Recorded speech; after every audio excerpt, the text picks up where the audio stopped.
창세기 17장 1절부터 8절까지 말씀.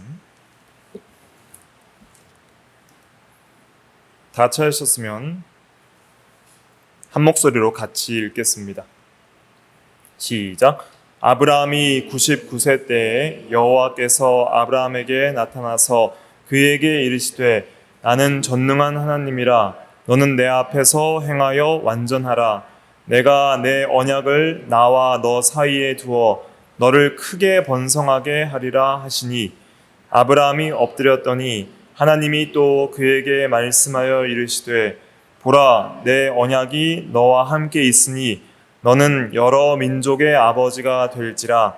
이제후로는 내 이름을 아브라함이라 하지 아니하고 아브라함이라 하리니 이는 내가 너를 여러 민족의 아버지가 되게 함이니라. 내가 너로 심히 번성하게 하리니 내가 내게서 민족들이 나게 하며 왕들이 내게로부터 나오리라. 내가 내 언약을 나와 너 및 내 대대 후손 사이에 세워서 영원한 언약을 삼고 너와 내 후손의 하나님이 되리라. 내가 너와 내 후손에게 내가 거류하는 이 땅 곧 가나안 온 땅을 주어 영원한 기업이 되게 하고 나는 그들의 하나님이 되리라. 아멘. 이 시간 아브라함 언약 10번째 시간으로서 제목은 1절 말씀을 근거로 해서 너는 내 앞에서 행하여 완전하라. 너는 내 앞에서 행하여 완전하라. 이런 제목으로 하나님 말씀을 증거하겠습니다. 우리가 지금 살펴보는 그 언약들, 원복음 창세기 3장 15절과 아브라함 언약, 또 모세 언약, 또 다윗 언약에 이어지는 이 언약들은 그 은혜 언약이라고 하는데 구원에 관한 은혜 언약입니다. 좀 복습 차원에서 그 은혜 언약에 대한 대오리 문답 32문답을 다시 한번 읽고 우리 본문을 좀 살펴보도록 하겠습니다. 32문답 질문과 답을 같이 읽어볼게요. 시작. 하나님의 은혜가 둘째 언약에 어떻게 나타났는가? 하나님의 은혜가 둘째 언약에 다음과 같이 명백히 나타났다. 하나님께서는 죄인들에게 중보자를 값없이 제공하고 그 중보자를 통하여 구원과 생명을 주셨다. 그리고 하나님께서는 죄인들로 하여금 중보자와 연합할 조건으로 믿음을 요구하시며 다른 모든 구원의 은혜와 함께 그 믿음이 그들 안에서 역사하도록 택하신 모든 자들에게 성령을 약속하시고 주셨으며 그리하여 택함을 받은 사람들로 하여금 거룩하게 순종하도록 하신다. 이러한 순종은 하나님께 대한 그들의 믿음과 감사가 참되다는 증거요 하나님께서 그들을 구원에 이르도록 정하신 길이다. 네. 그래서 은혜 언약은 첫째 언약인 행위 언약을 어김으로 말미암아 타락한 아담 안에 있는 모든 인류들을 구원하시기 위해 주신 그런 구원의 언약이죠. 이 언약에서는 이제 중보자가 제공이 되는데 그 중보자가 하시는 역할은 아담이 행한 행위 언약의 저주를 대신 받으시고 또 아담이 실패한 행위 언약의 요구들, 즉 온전한 순종을 통한 의와 생명을 획득하셔서 이제 그 의와 생명을 모든 믿는 자에게 값없이 주십니다. 그래서 조건이 믿음인데 이 믿음도 누구의 선물이에요? 하나님의 선물이기 때문에 전부 은혜인 거예요. 믿음이 하나님의 선물이다 할 때 이렇게 생각하시면 됩니다. 원래 자연인은 믿기를 싫어하는데 우리 성령께서 먼저 그 택한 전적 부패한 죄인을 중생시키셔서 영혼의 경향성을 바꾸는 것이죠. 믿을 수 있는 본성을 허락하는 거예요. 그러니까 믿음을 준다는 것은 믿기 싫은 사람을 억지로 믿어라고 억지로 강압하시는 게 아니라 믿기 싫어하는 사람의 본성을 바꿔주시는 거예요. 본성을 바꿔서 믿고자 하는 마음을 주시는 것이 믿음을 선물로 준다는 의미입니다. 그래서 믿는 것은 누가 자원하여 이제 믿는 거예요? 중생한 성도가 자원하여 믿는 거예요. 성령의 은혜로 말미암아 구원의 은혜를 적용받은 모든 택한 백성들은 성령으로 말미암아 주도적으로 중생한 그런 하나님의 성령으로부터 중생한 모든 성도들은 자원하는 마음이 생겨서 믿게 되는 것이죠. 그래서 여기서 그 믿음이 그들 안에 역사하도록, 그죠? 택하신 모든 자들에게 성령을 약속하시고 주셨으며, 그 다음에 믿음을 요구하시고 믿음으로 말미암아 다른 모든 구원의 은혜가 함께 오죠. 그래서 칭의, 양자, 성화, 견인, 영화에까지 모든 구원의 은혜를 우리가 받게 됩니다. 그 다음에 중요한 건 무엇이냐면은 이제 믿고 난 다음에는 반드시 거룩하게 순종하도록 하신다 그랬습니다. 순종하도록 하신다 그랬으니까 성령께서 그렇게 하시는 거예요. 순종할 수 있는 마음도 주시고 순종할 수 있는 힘도 주시는 것이죠. 죄를 이기고 죄를 미워하고 의를 사랑하여서 이것도 자원하는 거예요. 그래서 모든 면에 있어서 자원한다는 면이 굉장히 중요합니다. 그러니까 아담도 자기가 자유의지를 가지고 자원해서 선악과를 먹든지 안 먹든지 선택할 수 있었는데, 선악과를 따먹은 이후에는 전적 부패한 죄인은 자원하여 행하는 모든 것이 죄밖에 선택할 수 없는 거예요. 그러니까 모든 죄인들도 자원해서 살아요. 근데 자원해서 예수를 믿을 수 있어요, 없어요? 없다는 거예요. 그러니까 자기가 원하는 것이, 믿길 싫어하는 것이 100%이기 때문에 예수를 못 믿는데, 그 믿기를 싫어하는 마음을 변화시켜 주셔서 믿고 싶은 마음을 주시는 것이 중생의 은혜입니다. 자원하여 믿을 수 있는 본성을 바꾸는 거예요. 억지로 믿음을 주시는 거 아니라 본성을 바꿔서 믿을 수 있는, 선을 행할 수 있는 자유의지를 회복시켜 주시는 것이죠. 그런데 그 의지는 항상 성령을 따라 행할 때만 믿음으로 순종할 수 있는 의지예요. 항상 성령 안에서 그리스도를 떠나서는 이 성령과 믿음이 하는 역할이 뭐냐면 연합시키는 거예요. 연합. 여기 보면은 연합이잖아요.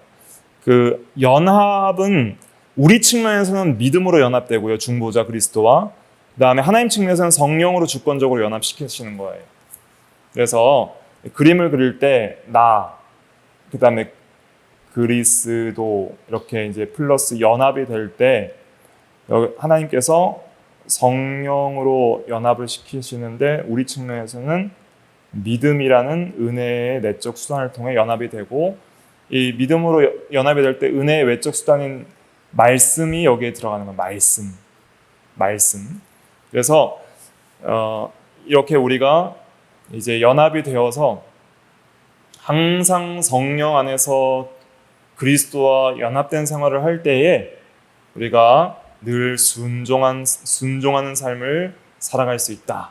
너희가 나를 떠나서는 아무 열매도 아무것도 할 수 없다라고 요한복음 15장 5절에 말씀하신 것처럼 우리가 항상 그리스도 안에 있을 때에 순종의 열매를 맺어 나갈 수 있는 것입니다. 이러한 순종이 필요한데, 이 순종은 이 참된 믿음의 증거입니다. 그리고 또 감사의 증거이기도 하죠. 그리고 구원에 이르도록 정하신 길이다.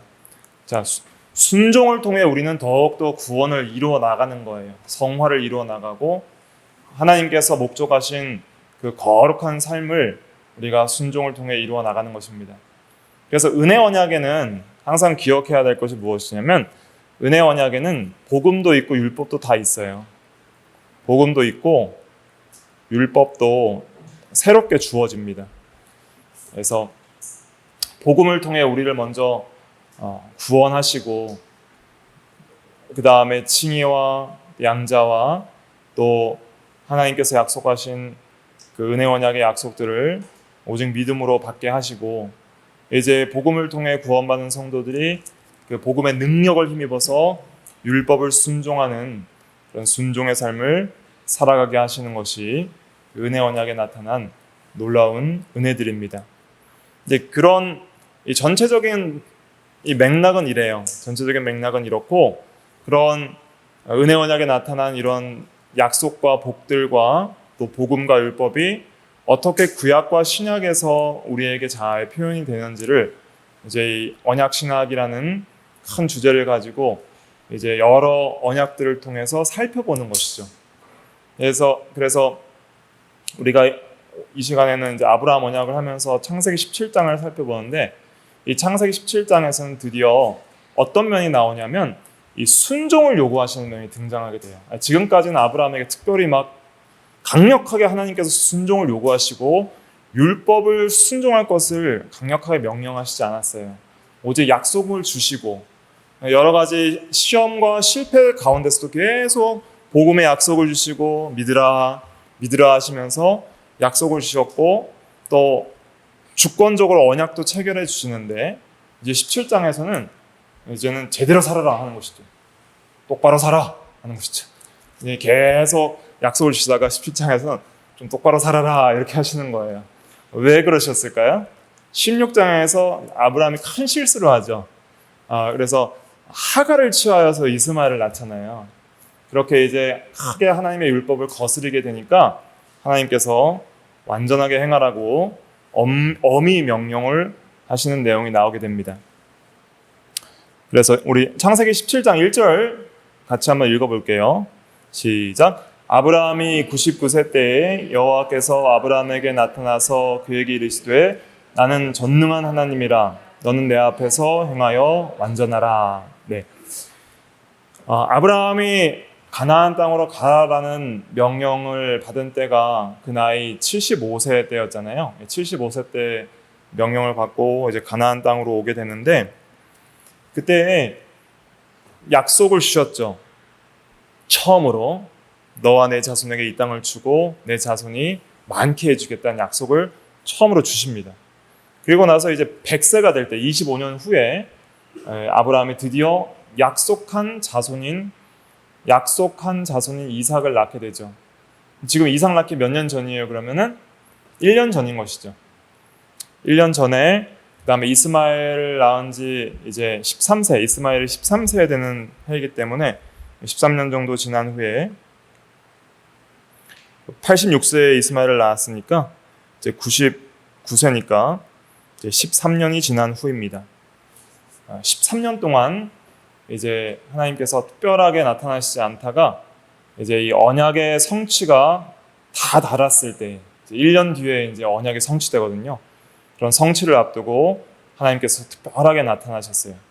그때 나타나실 때 하나님께서 자기의 이름을 말씀을 하시는데, 나는 어떤 하나님이라 그랬어요? 전능한 하나님이라. 전능한 하나님이라. 이 전능한이란 뜻은 샤다이입니다. 샤다이. 샤다이가 전능이고 엘은 이제 하나님을 가리키는 거예요. 엘도 전능하다는 뜻이 있어요. 엘 하면은 능력의 하나님 이런 뜻이 있어요.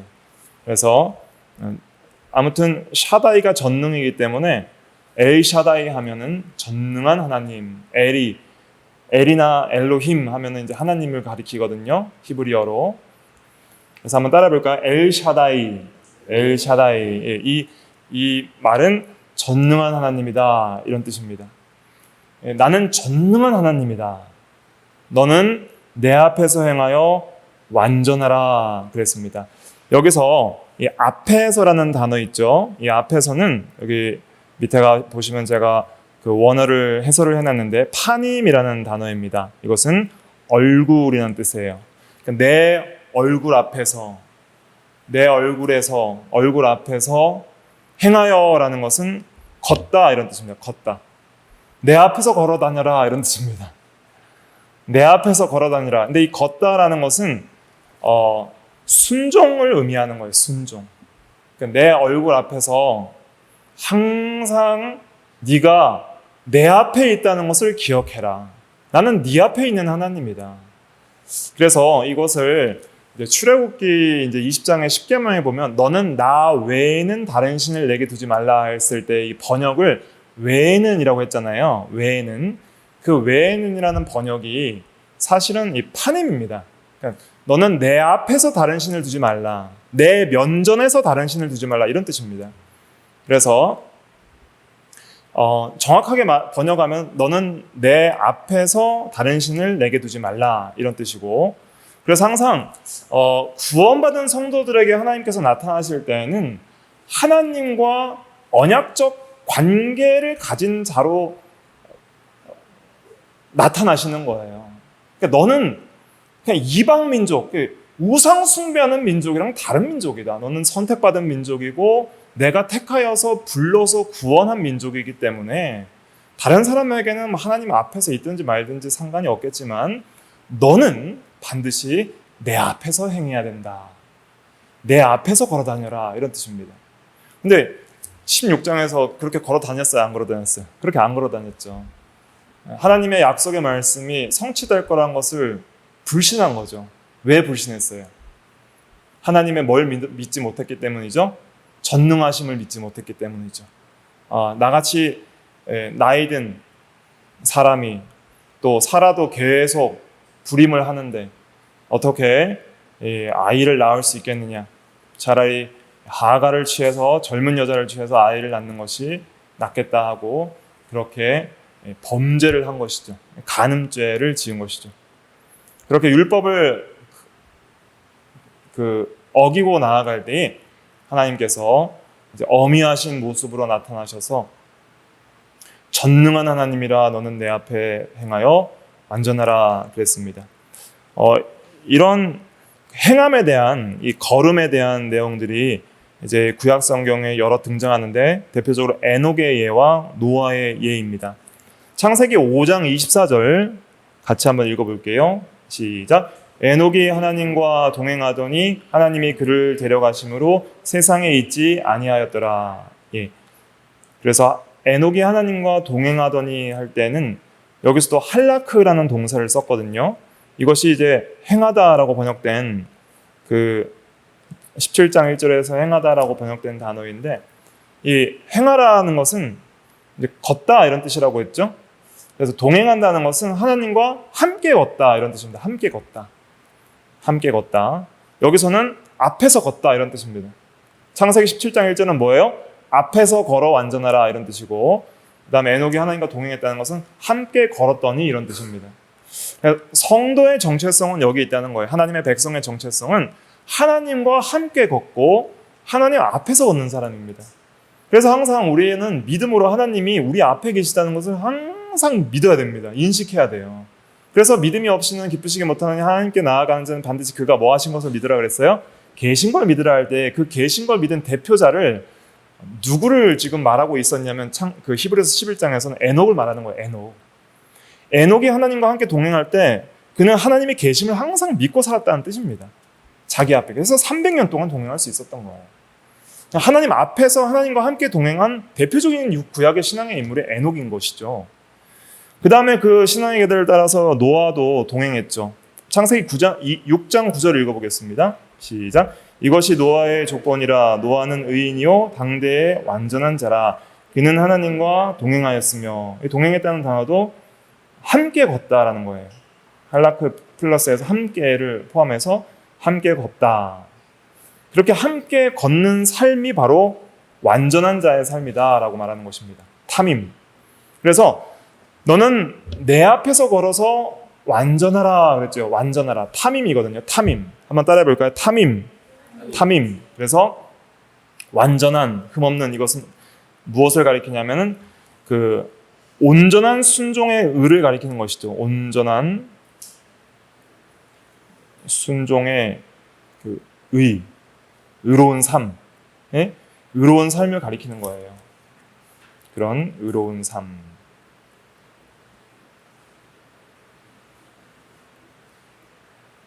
그래서 하나님께서는 구원받은 성도들에게 은혜 언약에 참여하여서 오직 믿음으로 말미암아 의롭다함을 창세기 15장 6절에서 봤잖아요. 아브라함이 이미 칭의받고 믿음으로 말미암아 언약에 참여한 그 모든 하나님의 백성들에게 이제는 하나님이 우리의 하나님으로 나타나시죠.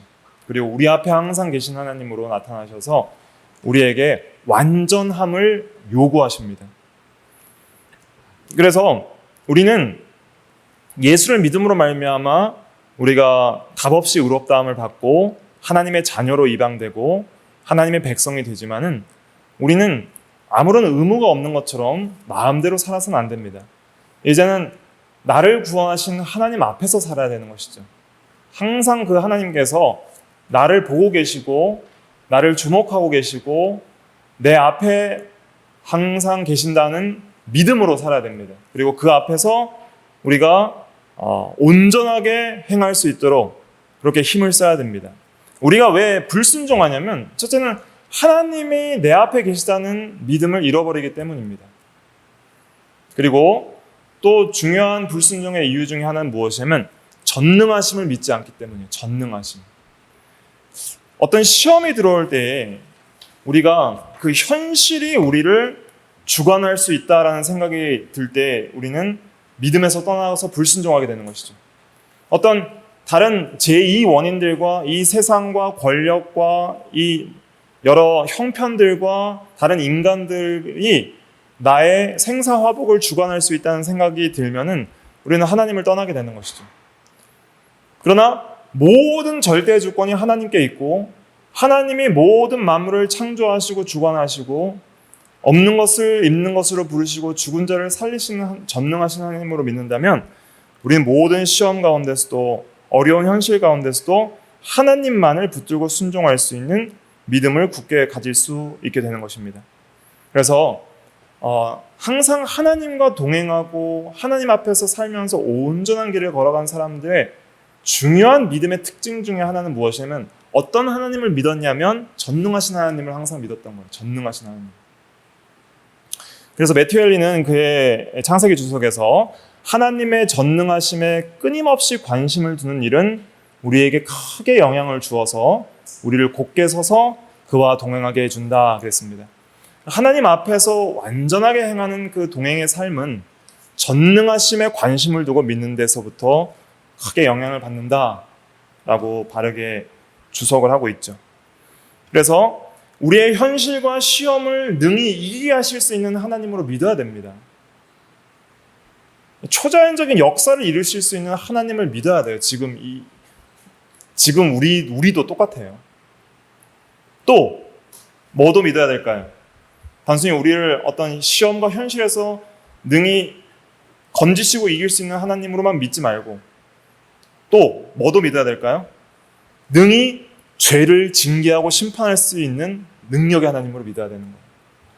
우리가 범죄했을 때 징계하실 수도 있고 심판하실 수도 있는 그런 하나님으로 믿어야 되는 것이죠. 두렵고 떨림으로 믿고 또 모든 것을 가능하게 하시는 하나님으로 의지하는 그런 신앙이 우리에게 필요합니다.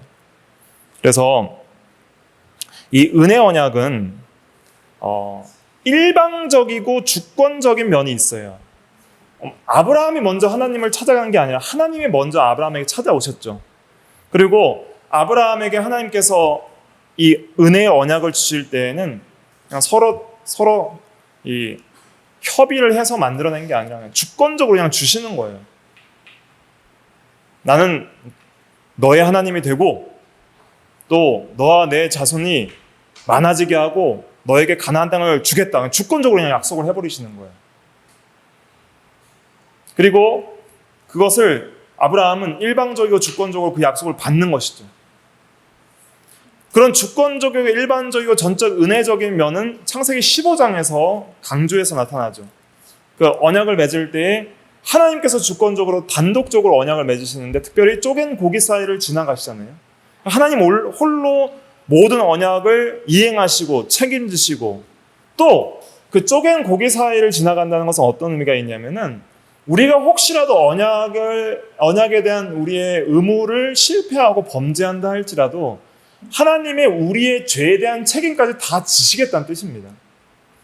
그래서 그리스도를 통해서 우리의 언약 불순종에 대한 죄까지도 다 담당하시면서 언약을 약속하신 복을 우리에게 그냥 일방적으로 주시겠다는 거예요. 그래서 은혜 언약은 첫째로는 일방적이고 주권적이고 전적 은혜적인 측면이 있어요. 우리에게 주어지는 거예요. 값없이. 그러나 그 언약은 인격과 인격 사이에서 맺어진 거예요. 하나님께서 먼저 우리에게 언약을 주권적으로 주시지만은 우리가 그 언약을 믿음을 선물로 받아서 그 언약에 참여하게 되면은 그 언약의 복을 받게 되는데 그 언약의 복을 받게 된 모든 하나님의 백성들은 반드시 하나님을 어떻게 해야 돼요? 이제 믿고 순종해야 되는 거예요. 자원해서. 억지로 하는 것이 아니라 자원해서 믿고 순종해야 되는 것이죠. 그래서 은혜 언약에 믿음으로 참여하여 언약 백성이 된 자들은 하나님이 온전한 순종을 요구하십니다. 이것은 언약의 복을 누릴 공로가 아니라 언약에 참여하여 그 언약의 복을 받은 사람들이 마땅히 해야 될 의무와 책임인 것이죠.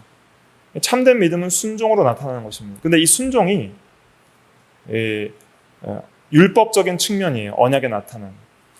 그래서 훌륭한 성경 신학자인 브랜던 크로라는 교수님 계시는데, 이분은 이제 언약과 율법 성경 신학, 원래 제목은 믿음의 길이라는 책입니다. The Path of Faith인데, 믿음의 길이라는 책인데, 그 번역을 할 때는 이제 언약과 율법 성경 신학으로 우리 한국에서 부흥과 개혁사에서 번역이 됐는데, 이 17장 1절에 나타난 너는 내 앞에서 행하여 완전하라라는 구절을 그 언약에 나타난 율법적인 측면이다라고 이제 강조해서 잘 설명을 하고 있습니다.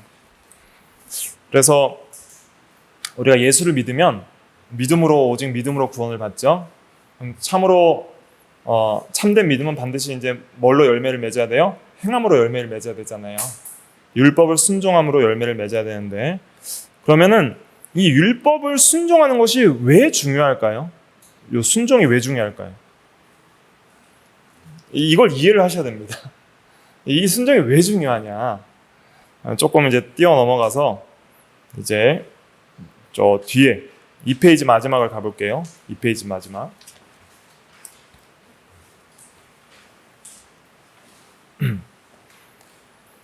그 7절부터 우리 8절 한번 같이 읽어볼게요. 7절 8절 시작. 내가 내 언약을 나와 너 및 내 대대 후손 사이에 세워서 영원한 언약을 삼고 너와 내 후손의 하나님이 되리라. 내가 너와 내 후손에게 내가 거류하는 이 땅 곧 가나안 온 땅을 주어 영원한 기업이 되게 하고 나는 그들의 하나님이 되리라. 네, 여기서 보면 너와 내 후손의 하나님이 되리라. 나는 그들의 하나님이 되리라. 그랬죠? 은혜 언약의 본질은 하나님이 우리의 하나님이 되고 우리는 그의 백성이 되리라 하는 이 말에 있습니다. 여기서도 보면 너와 내 후손의 하나님이 되리라.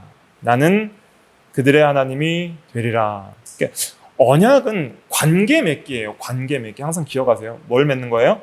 관계를 맺는 거예요. 너 나랑 결혼하자. 너 나랑 친구하자. 이런 관계를 맺을 때도 언약을 맺잖아요. 의형제 맺자 할 때도 언약을 맺고 결혼할 때도 결혼 서약을 하듯이 우리가 하나님과의 바른 관계를 맺는 게 언약이거든요.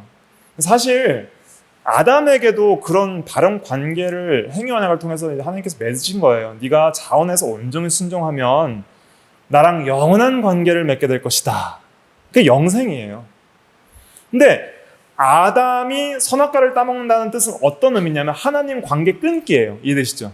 나 더 이상 하나님이랑 관계 안 해. 내가 하나님이 될 거야.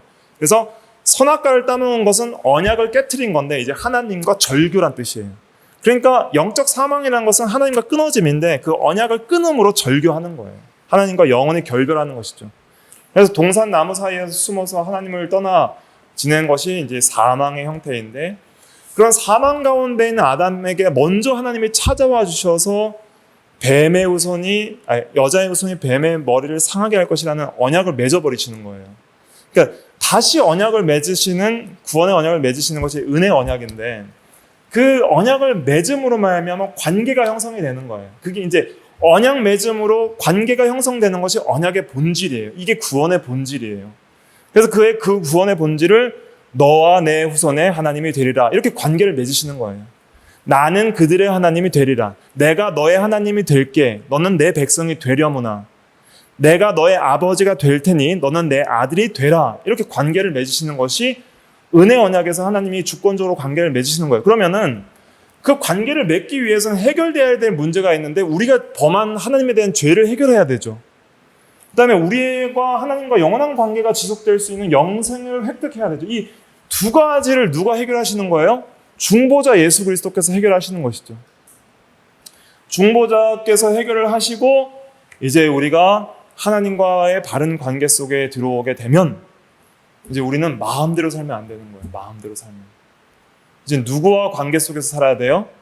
하나님과의 바른 관계 속에서 살아야 돼요. 그래서 하나님 앞에서 행하고 하나님과 함께 동행하여서 하나님 앞에 완전하게 살아가야 되는 것이죠. 그것이 하나님과 바른 관계를 맺은 사람의 바른 관계 속에서 살아가는 거예요. 자, 그러면은 관계는 맺었는데 하나님과 관계없이 살아가면은 하나님께서 주신 언약의 복들을 누릴 수가 없어요. 하나님께서 믿음으로 말미암는 칭의를 주셔서 하나님과 화평하게 하시고 또 거룩한 삶을 통해서 하나님과의 더욱 사랑의 관계가 깊어지게 하셨는데 우리가 순종하지 않으면은 하나님과의 관계가 깊어질 수가 없고 하나님과의 사랑의 교제의 기쁨과 그 구원의 복들을 충만하게 누릴 수가 없는 거예요.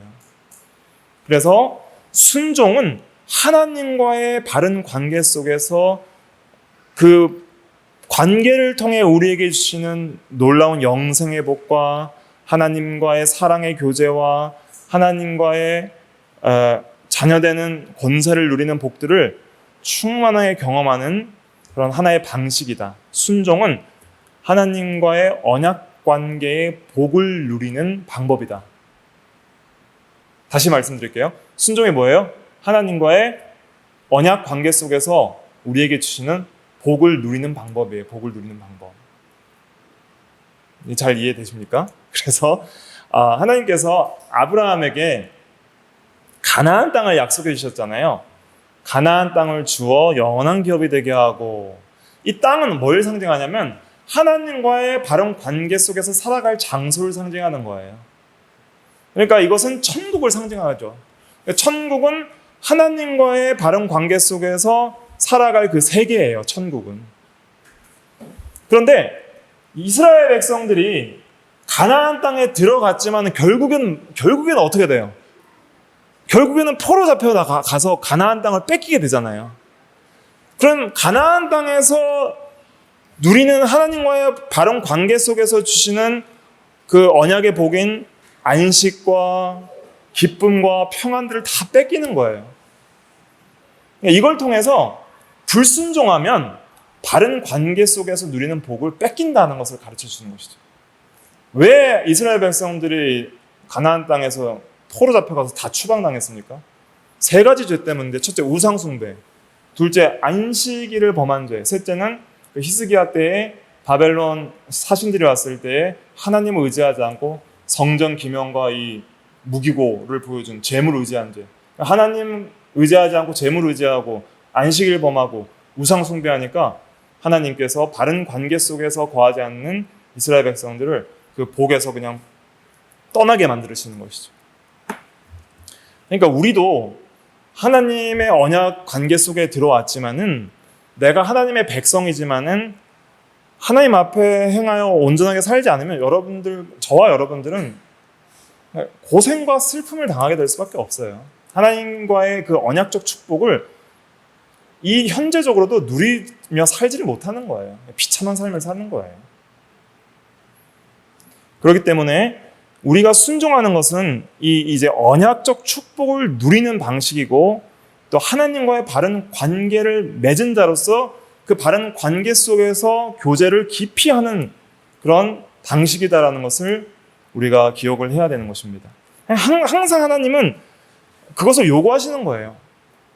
그런데 우리가 하나님의 말씀을 불순종하고 하나님을 떠나 산다고 할지라도 은혜 언약을 맺은 하나님께서는 우리를 하나님과의 관계 속에서 영원히 내쳐버리시지는 않는 거예요. 그것이 은혜 언약의 은혜성이고, 관계는 깨지지 않지만 뭐는 항상 깨질까요? 순종하지 않으면 뭐가 깨져요? 뭐가 깨질까요? 교제가 깨지는 거예요. 교제. 자, 이 관계와 교제의 의미를 잘 생각을 하세요. 하나님께서 은혜 언약을 맺으시고 은혜 언약 관계에 들어온 모든 하나님의 자녀와 백성들은 이 관계가 깨지지 않게 하시는 거예요. 그게 은혜 언약의 영원성이에요. 영원한 언약을 주신다 그랬잖아요. 칭의의 은혜, 하나님의 자녀된 권세, 법적인 면 절대 안 깨져요. 그러나 실제적인 면, 이건 실제적인 면이거든요. 교제는 순종을 통해서 누리는 거예요. 그 관계를 누려야죠. 이런 누리는 면은 우리가 순종하지 않으면 깨져요. 이스라엘 백성들이 가나안 땅에서 추방당한 것처럼 우리도 영적 가나안 땅에서 추방당해요. 안식 잃어버려요. 포로 잡혀가요. 다시 종살이하는 거예요. 애굽에서 종살이하는 애굽 포로를 가나안 땅의 자유자로 보냈는데 거기서 우상 숭배하니까 다시 포로 잡혀가게 만드는 거예요. 그러니까 다시 세상과 마귀와 죄악의 종살이하는 자리로 그냥 가게 만드는 거예요. 그러나 하나님께서 관계가 깨지지 않기 때문에 회개시켜서 다시 그 포로에서 회복시켜버리는 거예요. 이건 은혜 언약의 은혜성이고, 그다음에 우리의 의무가 있어요. 우리는 은혜 언약을 받은 자로서 감사함으로 자원해서 사랑해서 이제는 순종해야 돼요. 그걸 순종 안 하면은 그 복을 못 누린다니까요. 그 실제적인 복을 누리면서 살지를 못하는 거예요. 에녹을 왜 데려가셨을까요? 300년 동안 이 세상에서도 온전히 은혜 언약 안에서의 그 복을 누리고 있으니까 이 세상에 있으나 천국에 가나 똑같잖아요. 그냥 데려가 버리시는 거예요. 이 세상에서 삶이나 하늘에서 삶이나 동일한 300년 동안 동행하는 삶을 사니까 에녹을 그냥 데려가 버리시는 것이죠. 그냥 나랑 영원히 있자. 여러분들 한번 생각해 보세요. 에녹이 누렸을 기쁨을 한번 생각해 보시라고요. 300년 동안 천국을, 그냥 하늘의 천국을 300년 동안 누리면서 산 거예요. 그 언약적 축복의 그 충만한 실제를 현재적으로 경험하면서 산 거예요. 근데 오늘날 그리스도인들이 왜 예수 믿는 것이 기쁨이 없냐면은 순종을 안 하니까 그런 거예요. 순종 안 하니까. 시험에 넘어가고 하나님 의지하지 않고 다른 건 물질 의지하고 우상 숭배하고 하나님과의 바른 안식과 그 교제의 세계, 안식을 바로 지키지 않고 예배자를 떠나고 하니까 못 누리는 거예요. 사람들이 무지하고 어리석어서 그래요. 세상을 의지하면서 그렇게 나아가는 것이 오히려 우리의 현실을 극복할 수 있는 방법이라 생각하면서 그렇게 불순종하는 것이지만은 사실은 모든 것이 하나님께 달려 있습니다. 전능하신 하나님을 믿는 신앙이 생명도 두려워하지 않고 목숨을 잃는 것도 두려워하지 않고 순종할 수 있게 하는 것이죠. 이 깊은 그 언약 관계에서 주시는 놀라운 은혜들을 우리가 잘 기억을 해야 됩니다. 시간이 다 갔기 때문에 빨리 하고 이제 간단히 요약하고 마칠게요. 2절 읽어볼게요. 시작. 내가 내 언약을 나와 너 사이에 두어 너를 크게 번성하게 하리라 하시니. 자, 여기 보면은 내가 내 언약을 나와 너 사이에 두어 그랬죠. 두어라는 것은 히브리어로 나탄이라는 단어인데 주다라는 것입니다. 주다. 과거의 12장과 15장에서도 언약을 이미 약속도 주시고 언약 체결도 하셨는데 17장에서 무슨 또 언약을 주신다는 거예요? 그것은 약속을 주는 것이 아니라 약속된 것, 드디어 약속된 것을 주신다는 거예요. 예를 들면 이런 것이죠. 말씀, 오탄데. 예를 들면 아이에게 네가 이제 크면은 아빠가 뭐 사줄게. 제가 이제 율랑이한테도 너가 이제 초등학교 들어가면은 좀 어느 정도 크면 내가 핸드폰을 사주겠다 약속을 했거든요. 이제 약속만 준 거죠, 약속만. 근데 이제 계속 말하는 거예요, 유치원 때부터, 1학년 때부터. 언제 사줍니까? 애들은 다 했는데 저만 없습니다. 도대체 언제 핸드폰을 사주실 것입니까? 주겠다, 약속 주겠다 했죠. 그때 이제 어느 정도 커서 줄 때가 다 되니까 이제 진짜 사줄게, 이런 거죠. 이제 며칠 내로 사줄게. 그 약속된 걸 줄게, 라고 하는 것이 이제 2절에서 나와 너 사이에 언약을 두어 이렇게 말을 하는 것이죠. 그래서 언약을 주다 이런 뜻입니다. 두다는 것은 언약을 준다. 이제 1년 뒤에 뭘 주는 거예요? 하나님께서 약속된 이삭을 주시는 거예요. 그러니까 이제 그걸 말하는 것입니다. 그래서 이제 아브라함이 엎드렸습니다. 하나님 앞에 경외하는 마음으로 엎드렸을 때 하나님께서 아브라함에게 또 믿음을 강화시키기 위해서 이름을 바꿔버리세요. 여러 민족의 아버지라는 뜻의 아브라함이라는 이름을 주십니다. 4절부터 6절 같이 읽어볼게요. 시작. 보라, 내 언약이 너와 함께 있으니 너는 여러 민족의 아버지가 될지라. 이제후로는 내 이름을 아브라함이라 하지 아니하고 아브라함이라 하리니 이는 내가 너를 여러 민족의 아버지가 되게 함이니라. 내가 너로 심히 번성하게 하리니 내가 내게서 민족들이 나게 하며 왕들이 내게로부터 나오리라. 네, 그래서 아브라함은 이제 존귀한 아버지란 뜻이고요. 아브라함은 여러 민족의 아버지라는 뜻입니다. 과거 고대 근동 지방의 아브라함 당시 시대에 존귀한 아버지라는 이름의 의미는 어떤 의미를 내포하냐면 많은 자녀를 둔 아버지다, 이런 뜻입니다. 그래서 많은 자녀를 둔 아버지인데 아브라함에게 자녀가 있었어요, 없었어요? 없었죠.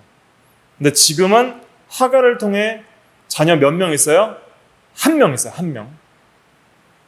근데 하나님께서 이름을 뭘로 바꾸세요? 여러 민족들의 아버지로 바꾸시는 거예요.